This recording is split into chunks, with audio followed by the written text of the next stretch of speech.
Bem-vindo a mais um programa Vamos Falar de Saúde.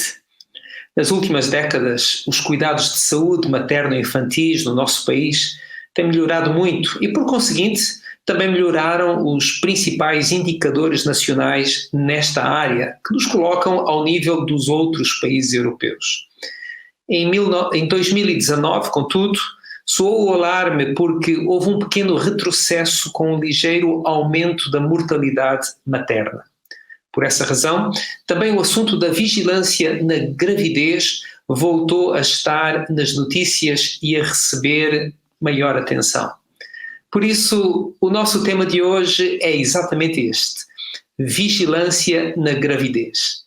Para este diálogo, convidamos a enfermeira Patrícia Duarte, que é enfermeira com mestrado em saúde materna e obstétrica, completou também 2 pós-graduações, uma em saúde sexual e reprodutiva na área da mutilação genital feminina e outra acerca da gestão em saúde e enfermagem. Ela trabalha no Centro de Saúde em Setúbal, onde exerce a função de enfermeira especialista em saúde materna e obstetrícia, assim como de chefia e direção de enfermagem. É conselheira de aleitamento materno pela Unicef e também é membro do Conselho Regional da Saúde da Mulher, da Criança e do Adolescente da ARS de Lisboa e Val do Tejo. Patrícia, bem-vinda e muito obrigado por ter aceito o nosso convite. Obrigado eu pelo convite, obrigado por estar aqui neste programa e poder dar eventualmente algum contributo para todos aqueles que nos ouvem e nos seguem através da Novo Tempo. Muito bem, então vamos conversar um pouco, Patrícia. Já agora, a primeira pergunta: o que é que faz uma enfermeira parteira nos cuidados de saúde primários, ou seja, num centro de saúde?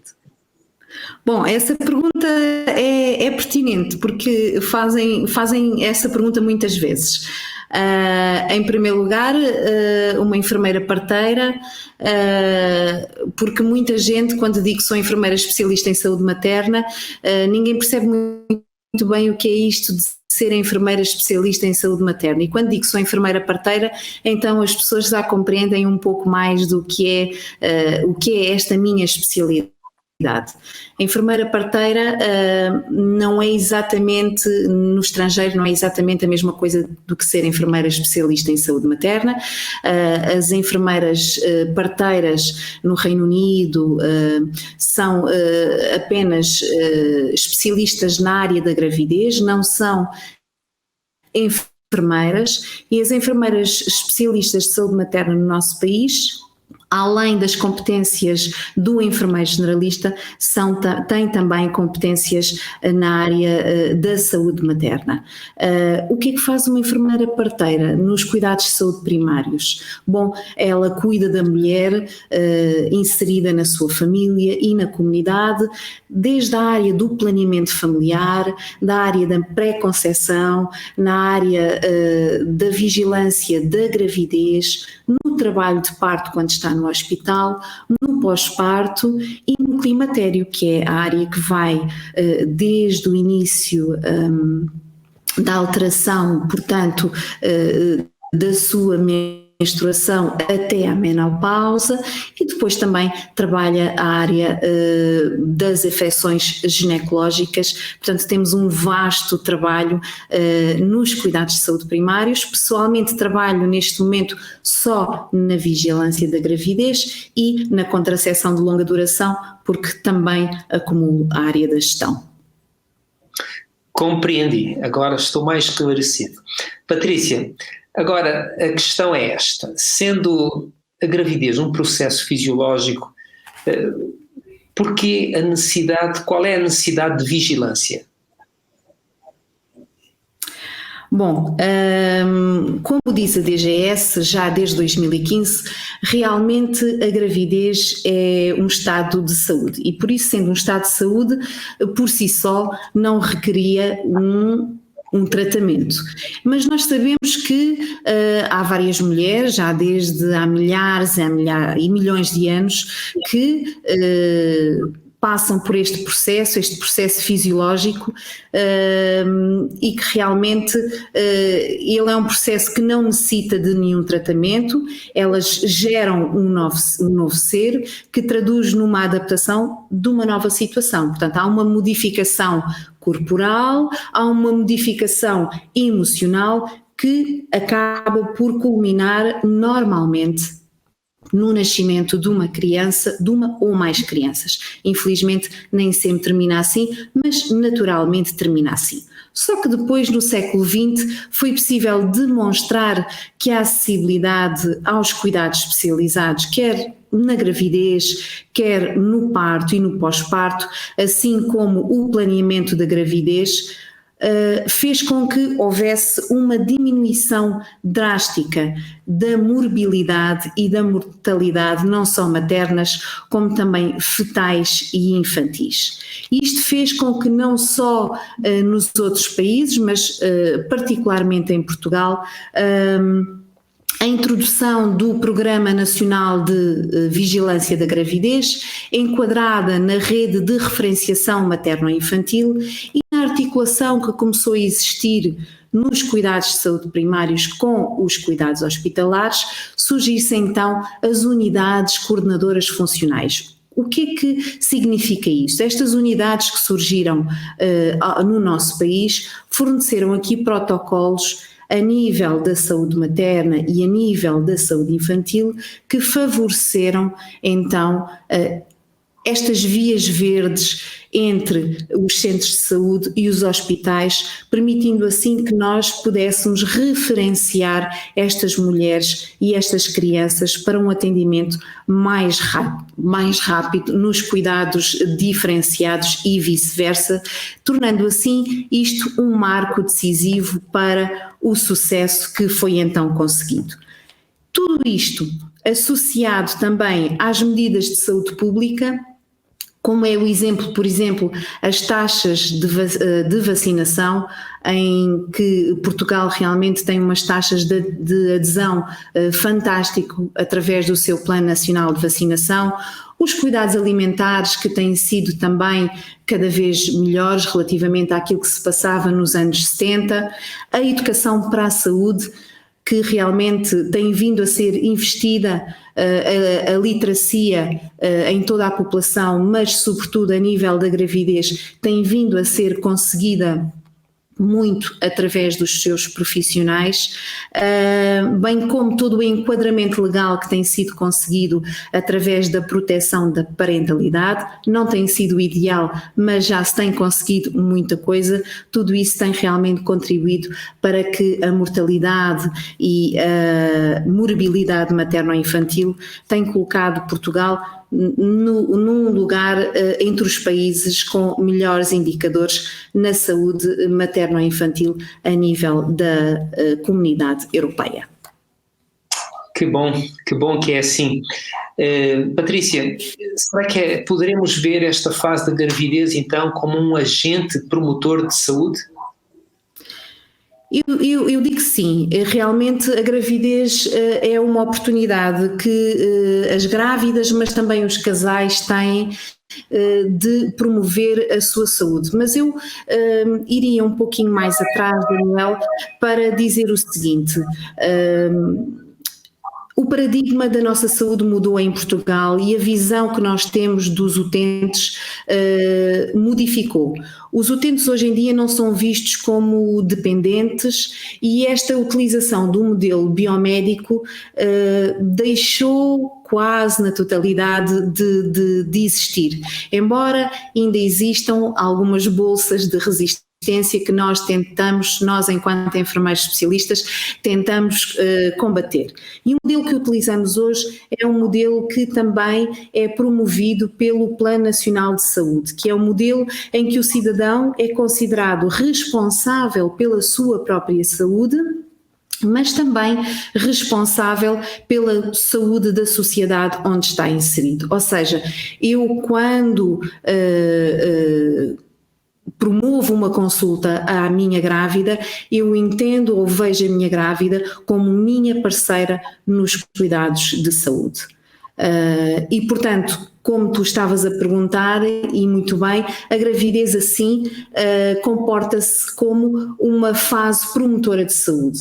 E a gravidez pode surgir realmente como uma oportunidade em que há mudanças de comportamentos, uma oportunidade de mudança de alimentação, de vícios como o tabaco, o álcool, até mesmo como promotora de hábitos de sono melhores, uma oportunidade em que o pai pode e deve estar presente, e cada vez mais nós promovemos a presença do pai com a participação ativa, porque realmente os benefícios da sua presença ao longo de toda a gravidez têm comprovadamente e cientificamente benefícios evidentes.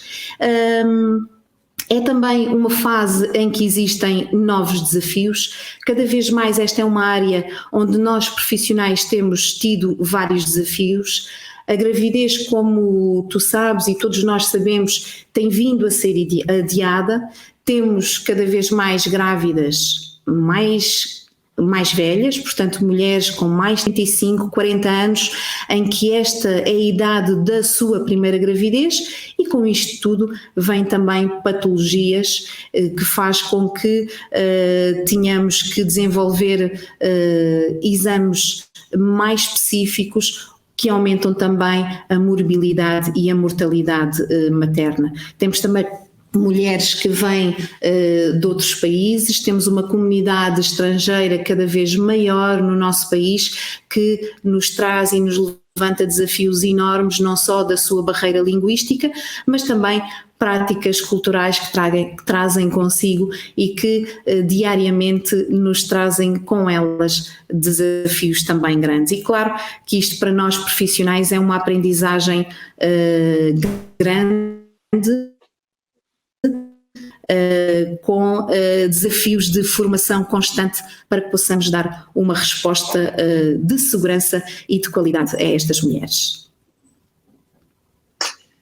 Usaste a palavra desafios. Eu imagino que serão bastantes os desafios quando se procura fazer o melhor e num contexto em que há uma grande responsabilidade. Vamos então falar agora sobre a vigilância, concretamente falando.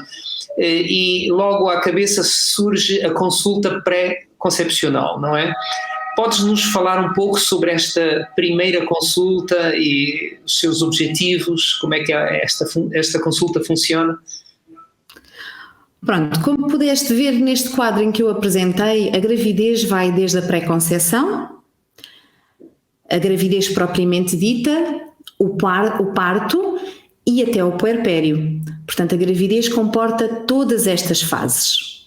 Então, os nossos objetivos na gravidez, na consulta pré-concepcional, começa logo desde o início em contribuirmos para o sucesso de uma possível gravidez através da identificação precoce dos fatores de risco modificáveis e da promoção da sua correção. O que é que eu quero dizer com isto? Há determinados fatores de risco que eu posso modificar antes de propriamente entrar numa gravidez, e isto é de uma responsabilidade extrema.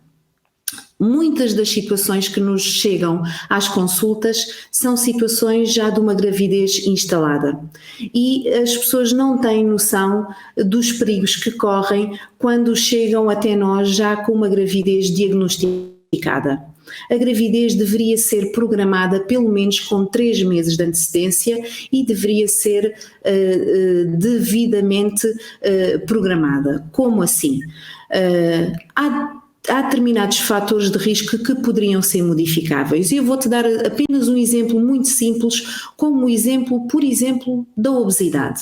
A obesidade é um fator de risco que eu poderia dizer que é genético e que está no nosso DNA. Mas nós temos a nossa genética e temos também a nossa epigenética. A nossa genética é o nosso DNA e a nossa epigenética é a expressão do nosso DNA. Isto de uma forma muito simples para que todos nós lá em casa possamos compreender. Ou seja, se no momento da minha gravidez eu estiver no meu peso ideal, eu posso fazer com que o gene da minha obesidade possa estar silenciado. E eu posso fazer com que esse gene não possa ser transmitido ao feto. E eu posso evitar que isso seja, que não seja transmitido não só ao feto, como possa não ser transmitido até ao máximo as 3 gerações futuras. Portanto, o impacto que este fator de risco modificável tem, não só para o bebê que eu vou gerar, mas como para as futuras gerações, é imenso. E eu estou a falar apenas de um fator.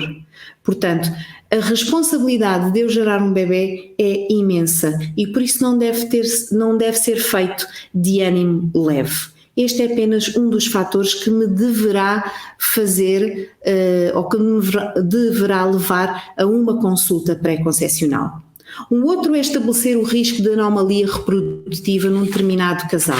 Existem vários riscos de anomalia reprodutiva nas questões femininas. Nós muitas vezes na própria consulta identificamos malformações uterinas, na parte masculina às vezes alterações na própria qualidade do esperma que rapidamente poderemos identificar e solucionar antes de entrarmos numa gravidez. Poderemos também identificar indivíduos e famílias de risco genético e esses encaminharmos então para os tais hospitais que trabalham diretamente através das unidades, como verificámos ainda há pouco, através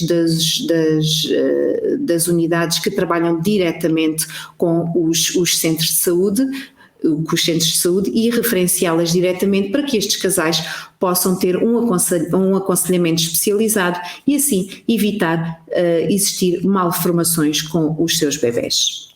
Devemos nestas consultas sistematizar e transmitir todas aquelas recomendações que são pertinentes e promover e participar de forma ativa o elemento masculino que muitas vezes pensamos que não é importante, mas que é fundamental, porque a história clínica dele também é fundamental para o futuro desta criança que nós estamos aqui a promover.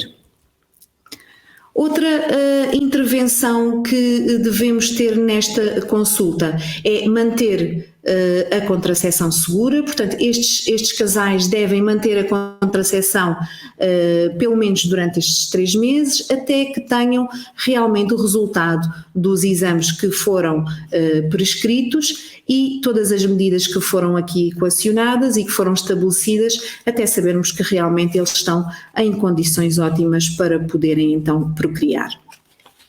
As intervenções que estão consagradas na consulta pré-concepcional e o que nós fazemos efetivamente durante a consulta é uma história clínica completa, fazemos a avaliação física da mulher, desde o índice de massa corporal, a pressão arterial, o exame mamário, o exame ginecológico, avaliamos toda a parte genitália da mulher. No caso das mulheres que vêm da Guiné-Conakry, Senegal, avaliamos sempre se existe casos de mutilação genital feminina. É feita a prescrição dos exames e das serologias necessárias e que estão, portanto, normalizadas pela DGS. Esta mulher que não tem a citologia em dia, o famoso chamado Papa Nicolau, deve ser feito. Portanto, mulheres que têm citologia em atraso há 3 anos ou que não fizeram o rastreio do HPV há 5 anos, é a altura ideal nesta consulta para fazermos. Avaliamos também o seu estado nutricional e o seu IMC. Se existe hábitos tabágicos, alcoólicos ou outros, está na altura para fazermos então a sua desabituação ou para encaminharmos para consulta antitabágica, por exemplo, e tudo isto deve ser registado no seu boletim de saúde reprodutiva e de planeamento familiar que está e que é oferecido de forma gratuita em todos os cuidados de saúde primários e que tem um local próprio para ser registado. Portanto, esta consulta é feita no âmbito da consulta de planeamento familiar, que está aberta a todas as mulheres e que é feita de forma gratuita em todos os cuidados de saúde primários. E estas mulheres também devem iniciar a sua suplementação com uma dose diária de ácido fólico de 14 microgramas por dia em todas as mulheres. Portanto, as mulheres, quando fazem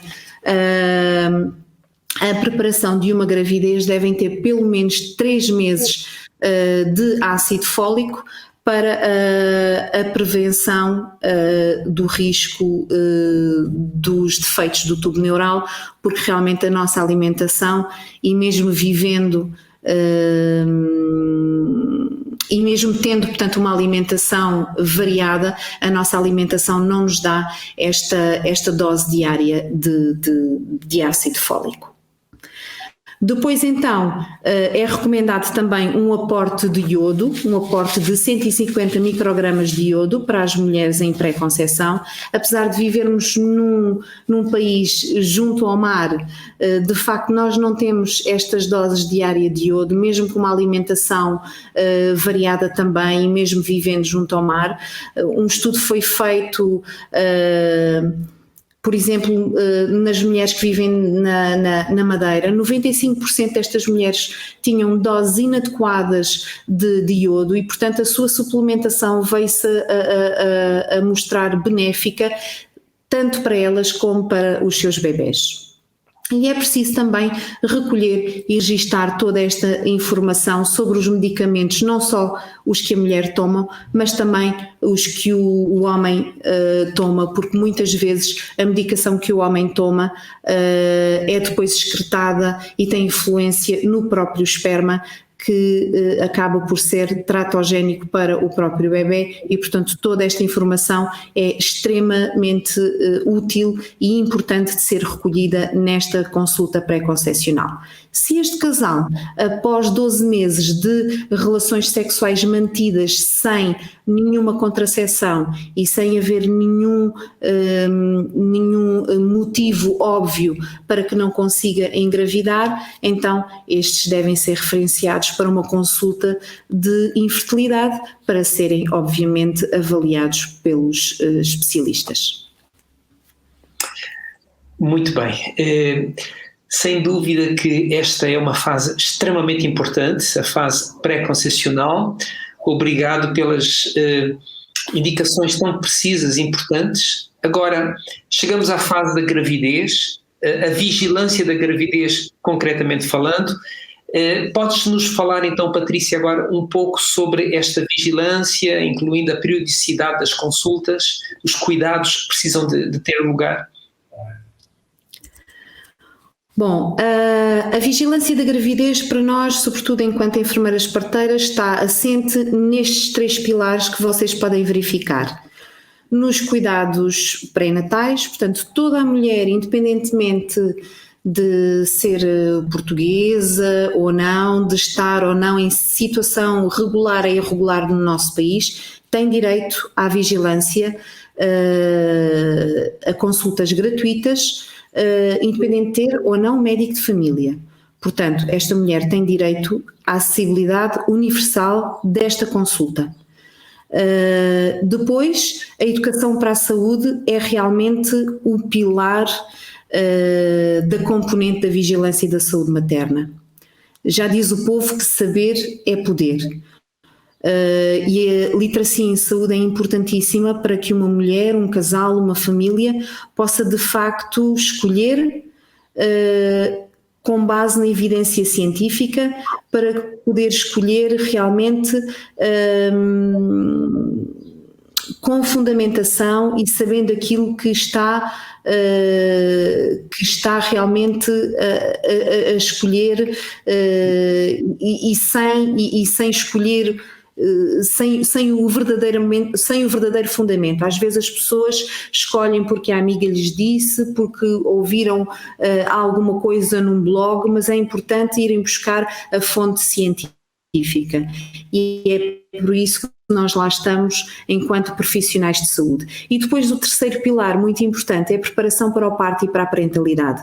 Enquanto profissionais de saúde, nós estamos lá justamente para ajudar nesta transição, que nem sempre é fácil, para esta parentalidade, e preparar-nos para o parto, para que as pessoas percebam qual é a fisiopatologia do parto e que possam escolher também, mediante a sua possibilidade, que tipo de parto podem ter e como devem ultrapassar esta aventura que é ter uma criança.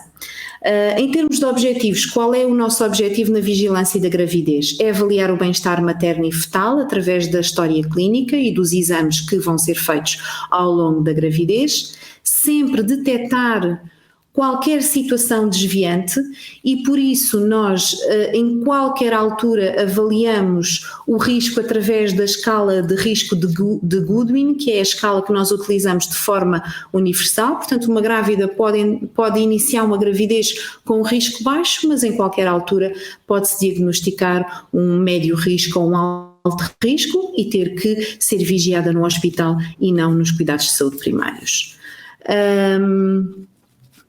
Devemos promover a educação para a saúde, integrando o aconselhamento e apoio psicossocial ao longo da vigilância periódica da gravidez. Nos cuidados de saúde primários temos, embora em número suficiente, mas temos psicólogos e, portanto, temos também uma via verde para encaminhar todas estas mulheres e famílias que necessitam de uma forma rápida de intervenção, e é assim que o fazemos. E temos também a decorrer dentro dos cuidados de saúde primários nas unidades da comunidade os cursos de preparação para o parto, que são gratuitos e que as mulheres podem se inscrever com os seus companheiros para que assim possam desfrutar destes cursos que são tão importantes para a preparação. E também devemos informar de todos os deveres e direitos parentais, porque de facto estes casais, estas mulheres desconhecem, e normalmente também a nossa entidade patronal nunca nos informa, e é importante que ao longo da gravidez todos estes casais possam fazer esta preparação e esta informação ser colhida durante a gravidez. Os esquemas das consultas é simples. A primeira consulta deve ser o mais rapidamente possível até às 12 semanas, idealmente. Depois, até às 30 semanas, essa consulta deverá ser mensal ou mês e meio em mês e meio, dependente da grávida e do risco. Depois, entre as 30 e as 36 semanas, a cada 15 dias, 3 semanas, dependente da grávida que nós temos à frente, e isto é de uma forma muito individualizada, se há um maior ou um menor risco da grávida compreender dos exames que ela nos apresenta. Após as 36 semanas, a cada 15 dias, uma semana, e depois entre as 36 e as 40 semanas temos sim que encaminhar esta grávida através da unidade coordenadora funcional para o hospital em que ela decidir ter o seu bebê, porque neste momento a grávida pode de facto escolher qual é o hospital em que deseja ter o seu bebê, e encaminhamos de facto para o hospital para que ela possa fazer uma consulta pré-parto, onde ela deve fazer o agendamento do seu parto, não para que ela programe o parto, mas para que ela não ultrapasse muito para além das 41 semanas, ou seja, para que haja um agendamento de uma indução do trabalho de parto, caso a sua criança permaneça mais do que as 41 semanas. Quais são as nossas intervenções? Nós devemos fazer a avaliação da adaptação da gravidez, o estado nutricional, a progressão ponderal, é aquilo que nós fazemos em cada consulta, os rastreios analíticos, portanto todas as análises, as ecografias também, são 3 ao longo da gravidez se tudo correr bem. Se houver necessidade, teremos que fazer obviamente mais algumas, mas as que estão contempladas pela DGS são 3. Todas as substâncias nocivas, obviamente, são, direi, proibidas e altamente contraindicadas na gravidez.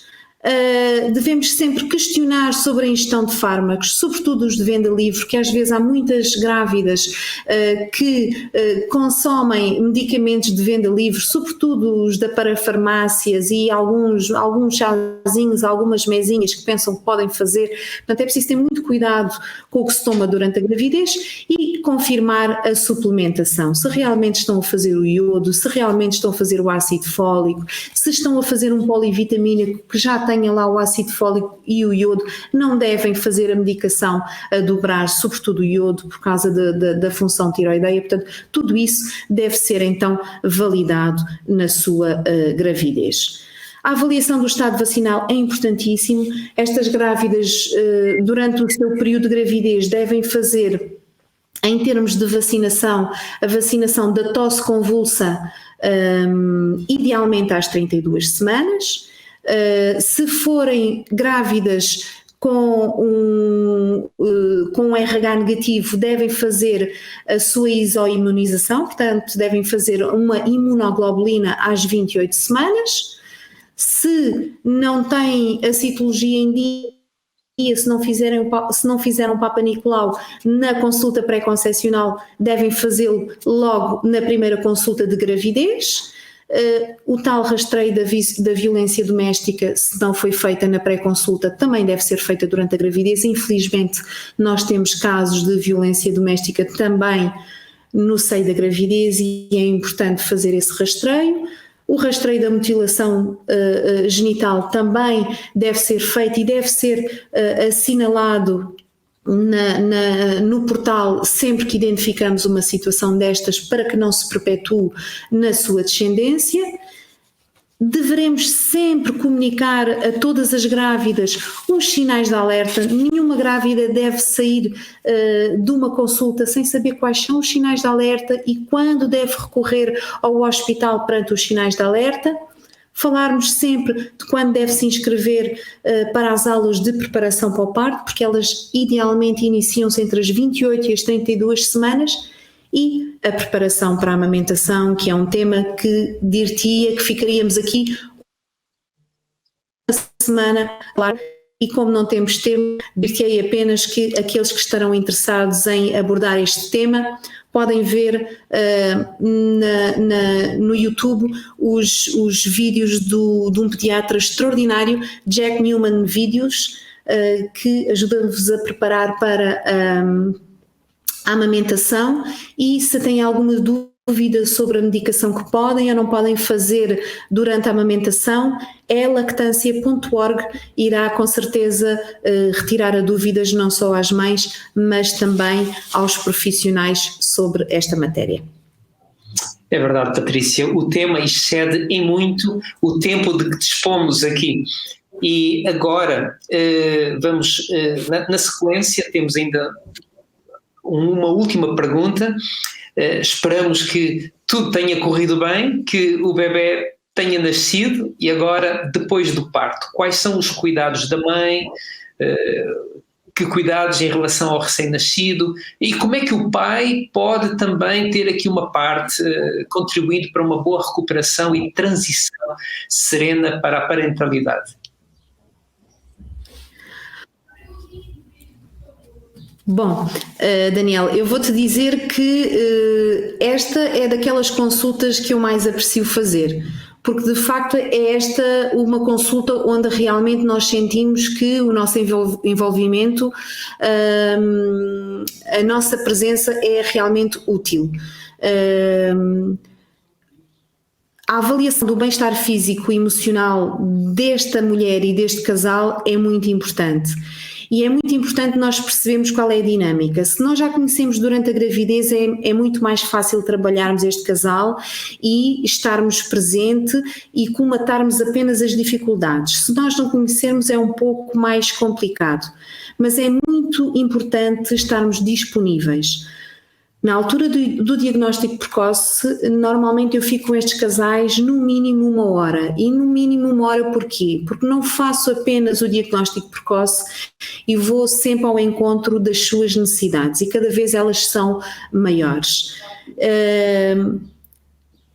O que é que nós devemos fazer nesta fase? Devemos tratar situações de dificuldade e corrigir também quaisquer desvios da normalidade. E os desvios da normalidade não são apenas desvios a nível físico, são também a nível psicológico. Tudo o que seja a nível físico, febres, infecções puerperais, mastites, todas essas situações têm que ser diagnosticadas, e eu aproveito para fazer um exame à puérpera, um exame físico à puérpera logo no pós-puerpério imediato, e aproveito também para ver o seu estado anímico, que muitas vezes é aquele que mais nos dá trabalho por todas aquelas alterações hormonais que acontecem no pós-parto. E aí sim o pai tem um papel fundamental no apoio que dá à puérpera, que dá ao recém-nascido, mas também como mediador na família e nos amigos, que muitas vezes vai lá à casa, nas visitas e no fundo na transição para a parentalidade, que nem sempre é fácil, sobretudo quando estamos a tratar de um primeiro filho. Quando existem situações de luto, aí a situação é muito mais complexa e muitas vezes nós temos que pedir apoio psicológico e temos que encaminhar de facto para um profissional que possa dar esse acompanhamento de uma forma mais especializada.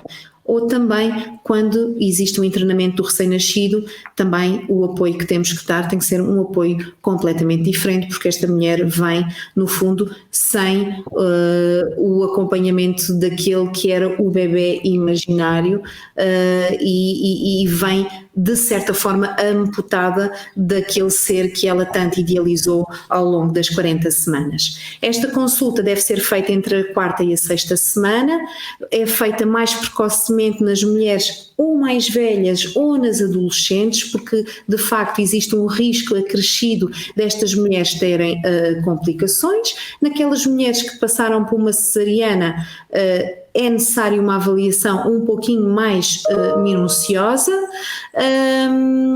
e de facto o trabalho maior é ligado com o estabelecimento do aleitamento materno, onde existem muitas dúvidas e onde nós, enquanto equipa, despendemos um tempo maior e onde temos uma via verde sempre para estas mulheres em qualquer hora do dia. Se for necessário, estamos disponíveis para apoiar estas mulheres e estes casais. E se recebemos, como acontece muitas vezes, mulheres e casais que vêm sinalizados do hospital como famílias de risco, crianças de risco, é óbvio que estas mulheres têm que ter uma atenção especial e às vezes visitas domiciliárias para sabermos se estes bebés se encontram em risco. Além de avaliarmos este aleitamento materno, a saúde mental da mulher é fundamental. Sabemos que existe um blues pós-parto que poderá evoluir ou não para uma depressão. Casos raros de psicose pós-parto existem, já apanhei algumas em contexto hospitalar, mas enquanto profissionais de saúde temos que olhar para aquilo que é mais comum, como um blues pós-parto, por exemplo, e temos que dar atenção. Sabemos que é passageiro, temos que dar atenção, temos que apoiar estas famílias e sobretudo este casal que está numa dinâmica nova e que precisa de todo o nosso apoio. Olhar para esta mulher e avaliar o seu estado nutricional, que nesta fase fica colocado um pouco à parte. Verificar a suplementação de iodo e se há necessidade de ferro, porque o iodo vai se manter até o aleitamento materno exclusivo. verificar as suas perdas, a sua evolução uterina, se está dentro daquilo que é normal para esta fase, avaliar o seu pavimento pélvico, ajudá-la a fazer os exercícios de Kegel para que ela recupere dentro daquilo que é previsível nas próximas semanas e promover o início da contracepção, que é importante porque não queremos gravidezes precoces. Num parto normal, a próxima gravidez tem que ter um intervalo de pelo menos 1 ano e se for uma cesariana, então deveremos promover uma gravidez apenas 2 anos. Informar sobre a sexualidade durante o puerpério é um tema muito importante porque a sexualidade faz parte também do casal, sobre as substâncias nocivas também nesta fase completamente contraindicadas, com ou sem aleitamento materno. Se houver necessidade de voltar a fazer o rastreio, se não tiveram a oportunidade durante a gravidez, do cancro do colo do útero. E por fim, se não houve oportunidade durante a gravidez de atualizar o estado vacinal desta mulher, então está na hora de atualizar o estado vacinal. Para finalizar, um tema que é tão vasto e tão complexo, falar em 30 minutos, eu iria finalizar com uma frase de Michel Audin, que é um obstetra do qual eu tenho uma grande admiração por todo o trabalho que ele fez e ainda continua a fazer. Ele diz que para mudar o mundo é preciso primeiro mudar a forma de nascer, e eu concordo plenamente com ele. Uma forma mais humanizada, com um olhar diferente para estas mulheres, para estes casais. Patrícia, muito obrigado por esta apresentação abrangente e ainda assim muito sintetizada daquilo que é a vigilância na saúde. Muito obrigado. Na gravidez. Muito obrigado. Para si também, muito obrigado por nos ter acompanhado aqui na RCS e na Novo Tempo. Já sabe que nos pode colocar as suas dúvidas ou fazer mesmo as suas sugestões para programas@novotempo.pt ou para o telefone 933 93 92 91. Muito obrigado por ter estado connosco. Esperamos tê-lo connosco mais uma vez na próxima semana. Até lá, fique bem.